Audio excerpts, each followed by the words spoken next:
राज्य अल्पसंख्यक आयोग के अध्यक्ष प्यारे खान ने नागपुर में एक प्रेस कॉन्फ्रेंस में जानकारी दी कि दयानंद आर्य कन्या विद्यालय में एक मुस्लिम छात्रा को प्रवेश न देने की गंभीर शिकायत आयोग को प्राप्त हुई थी। उन्होंने बताया कि जब इस मामले की जांच कराई गई तो ये बात सामने आई कि अन्य छात्रों को प्रवेश दिया जा रहा था, लेकिन मुस्लिम छात्रों को जानबूझकर रोका जा रहा था। इस संबंध में शिक्षा विभाग को जांच के आदेश दिए गए थे, जिसकी रिपोर्ट में ये मामला स्पष्ट हो गया है। इस मामले में राष्ट्रवादी शरद पवार गुट के नेता और विद्यालय समिति के सदस्य वेद प्रकाश आर्य पर आरोप है कि उन्होंने छात्रा का प्रवास रोकने में भूमिका निभाई। आयोग के पास उनके मुस्लिम विरोधी वक्तव्यों के भी प्रमाण हैं और उनके खिलाफ पुलिस में शिकायत दर्ज कराई जाएगी। प्यारे खान ने कहा कि यदि राज्य में इस प्रकार की घटनाएं होती है तो उस पर सख्त कार्रवाई की जाएगी।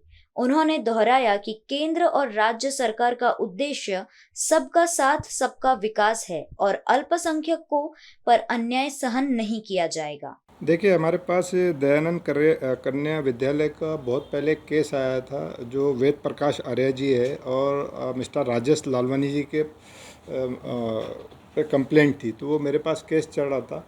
इस बीच में एक कंप्लेंट और आ गई कि मुस्लिम बच्चों का वहाँ पे एडमिशन लेने के लिए मना कर रहा है और दूसरे लोगों के एडमिशन वहाँ पे लिए जा रहे हैं, ऐसी हमारे पास कंप्लेंट आई। तो हमने फिर इसकी जांच करने के शिक्षा विभाग को आदेश दिए। उसके बाद बाल विकास जो है उनको भी बोला कि भाई ये बात सही है कि इसमें कितनी सत्यता है ये आप बताइए, उसके बाद हम इस पर कार्रवाई करेंगे।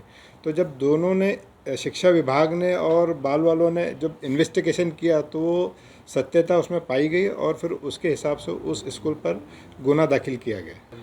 अभी वहाँ के जो वेद प्रकाश आर्य है उनके भी खिलाफ़ हम लोग गुनाह दाखिल करने के आदेश दे रहे, क्योंकि उनके भी खिलाफ़ हमारे पास कंप्लेंट है कि वो इस टाइप के इवेंट हमेशा चलाते रहते हैं। उनके कुछ मेरे पास वीडियोस भेजे गए कि वो हमेशा इस देश में अशांति फैलाना चाहते हैं और हिंदू मुसलमान वो हमेशा करते रहते। ऐसे हमारे को एविडेंस भी मिले और इससे ये सत्य हो गया कि ये स्कूल में ऐसा कुछ चलता है। उनके हमारे पास पूरे प्रूफ है।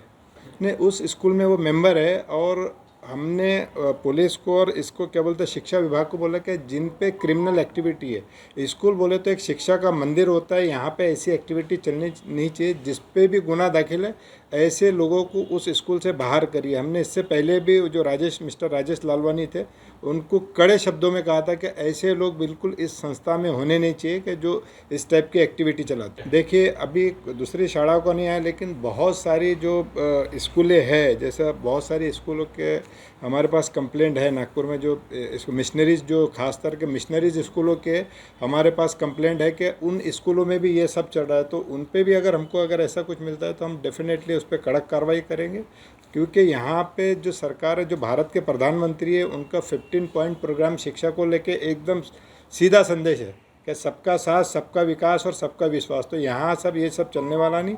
और महाराष्ट्र में श्री देवेंद्र फडणवीस जी की सरकार है, वो सरकार पूरा ईमानदारी से काम करती है। यहाँ पे किसी के भी साथ भेदभाव होने वाला नहीं। बच्चों के एडमिशन का अभी हम 11 एडमिशन का हमारे पास कंप्लेंट आई है, हम 1-2 दिन में उसी स्कूल में एडमिशन करवाएंगे। हाँ, बिल्कुल ऐसा हुआ है, क्योंकि वेद प्रकाश आर्य जी के हमारे पास जो लोगों ने कंप्लेंट की है उनके पिछले कुछ वीडियोस भी मिले जो मुसलमानों के बारे में अभद्र भाषा का इस्तेमाल करते हैं। तो बिल्कुल वो उसमें कोई दो राय नहीं है कि ये गलत है करके। अभिषेक